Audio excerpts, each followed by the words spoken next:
Okay, this is a really good question. And my answer actually might piss some people off. So please bear with me here. In regards to strength training, it's not strength training. You have to commit to actually loading, lifting weights. Tissue needs load, tendon needs load. And we need that progressive overload, obviously, to get muscles stronger and tissue and tendons stronger. Weight training, strength training, whatever the hell you want to call it, that is its separate entity, and you have to commit to that.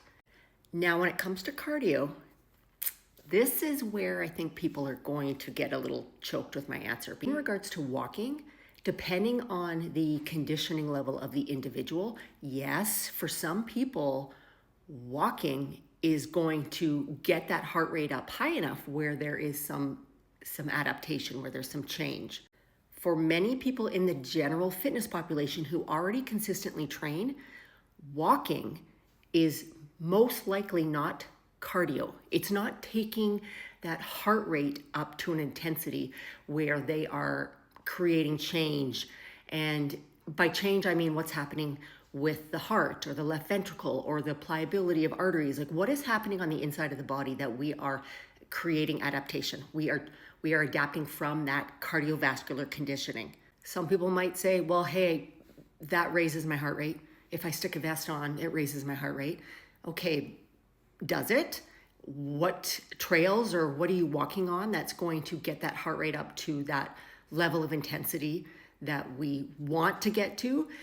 So when I talk about cardio, I am specifically encouraging people to do some kind of cardiovascular conditioning like running or biking and different levels of intensity where that could be more steady state one day and another day you're doing some sprint intervals or something. So you're working moderate intensity and you're working a higher, harder intensity. And then you're walking is just a way to move the body more. So maybe you're walking more throughout the day, or you're choosing a walking strategy, like walking with a weighted vest on the days that you're not doing cardio. Be the day that I do not run on, those are the days that I am pairing walking with my strength training.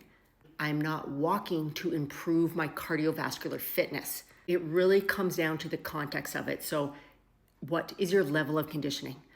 Again, this is where people are going to argue. If a complete beginner does not have any level of cardiovascular conditioning, they're out of shape, walking for them may be a very challenging activity.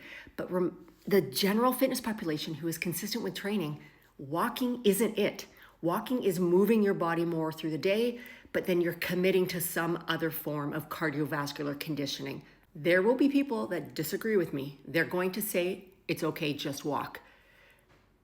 That's not me. I do not advocate my clients to just walk as their choice of cardio. You need to strength train. Sometimes you're lifting heavier, sometimes you're lifting moderate, sometimes you're lifting lighter. You have to do cardiovascular conditioning. You have to get that heart rate up and you have to be able to sustain it. And are you going to bike? Are you going to run? Are you going to row? Whatever your choice of cardio that you love. I run, that is my choice. Then on the off days, you're just walking more, but you're not taking out your cardiovascular conditioning and replacing it with only walking.